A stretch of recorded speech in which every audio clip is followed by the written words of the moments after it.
Oke, pada kesempatan kali ini mari kita belajar tentang apa itu fuzzy K-means.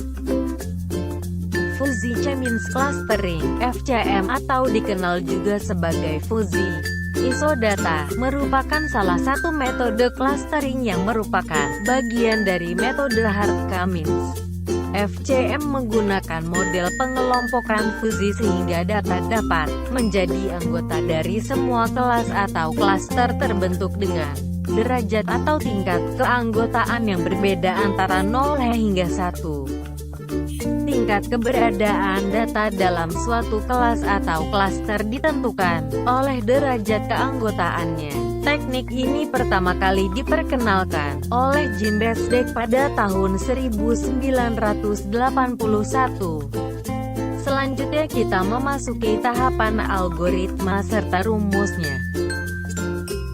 1. Input data yang akan di cluster X berupa matriks berukuran N kali P. N sama dengan jumlah sampel data, P sama dengan atribut setiap data, X KJ sama dengan data sampel ke K, K sama dengan 1,2 hingga N, atribut ke J, J sama dengan 1, 2,3 hingga M. 2. Menentukan A. Jumlah klaster sama dengan C. B. Pangkat pembobot sama dengan M. C.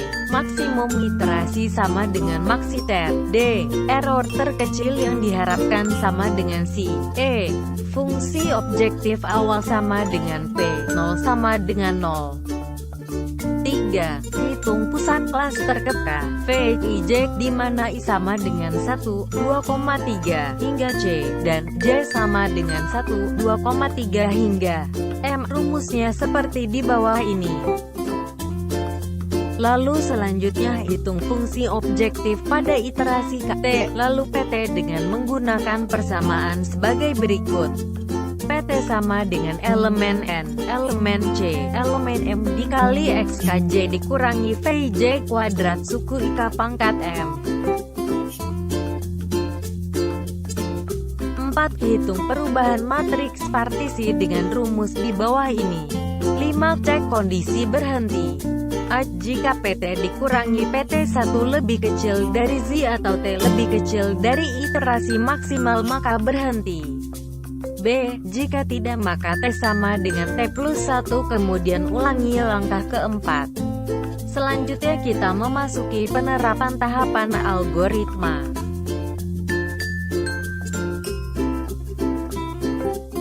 Contoh jurnal studi kasus yang kami ambil yaitu berjudul Analisis Fuzzy K-means dan penerapannya dalam pengelompokan kabupaten kota di Provinsi Sulawesi Selatan berdasarkan faktor-faktor penyebab gizi buruk. Sumber studi kasus ada di bawah ini.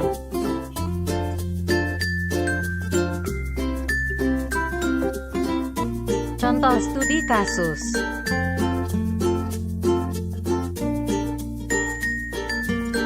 Menetapkan matriks partisi U berupa matriks berukuran N kali P.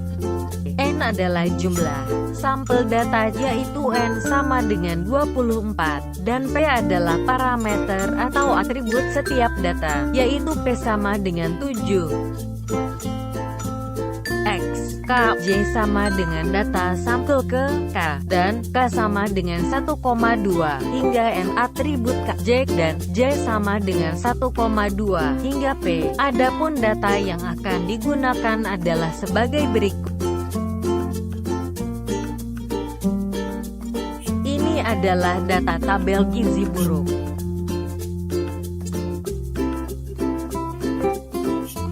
2. Menentukan nilai parameter awal. A. Jumlah klaster sama dengan 2. B. Pangkat pembobot sama dengan 2. C. Maksimum iterasi sama dengan 100. D. Error terkecil yang diharapkan sama dengan 10 pangkat minus 5. E. Fungsi objektif awal sama dengan 0. F. Iterasi awal sama dengan 1. 3. Membangkitkan bilangan random. U, I, K, I sama dengan 1,2 hingga C. Kemudian, K sama dengan 1,2 hingga N sebagai elemen-elemen matriks partisi awal U24 kali 2. 4. Menentukan pusat klaster V. Dengan menggunakan VJ diperoleh pusat V2 kali 7 yang terbentuk pada iterasi pertama adalah di bawah ini. 5. Menghitung fungsi objektivitas pada iterasi pertama adalah fungsi objektif pada iterasi pertama P1 dihitung dengan menggunakan persamaan. 6. Hitung perubahan matriks partisi U.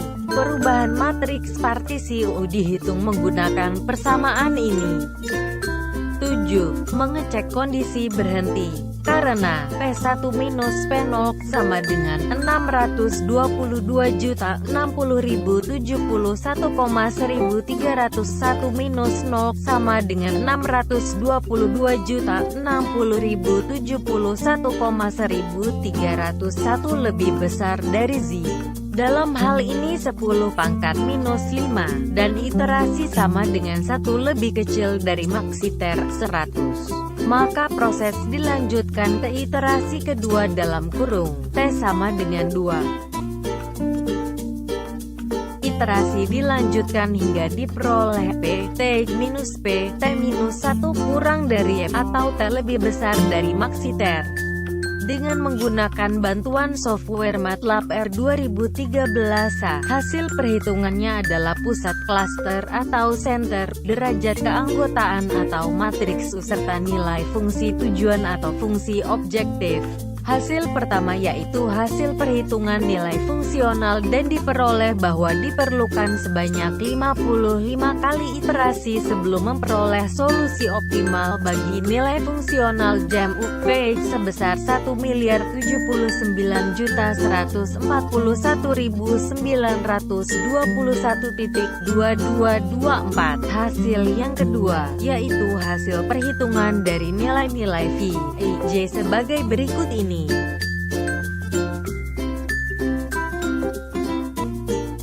Nilai-nilai ini merupakan nilai dari koordinat titik pusat kedua klaster. Hasil yang ketiga, yaitu hasil perhitungan dari nilai-nilai UI, K. Berdasarkan nilai-nilai UI, K yang diperoleh, maka dapat disajikan hasil pengelompokan pada tabel 1.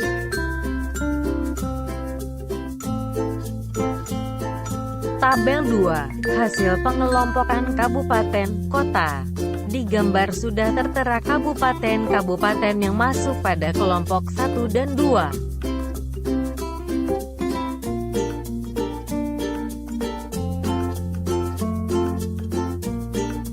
Jadi kesimpulannya, jika dilihat dari segi asupan gizi dan kependudukannya, klaster 2 lebih banyak dibandingkan dengan klaster 1.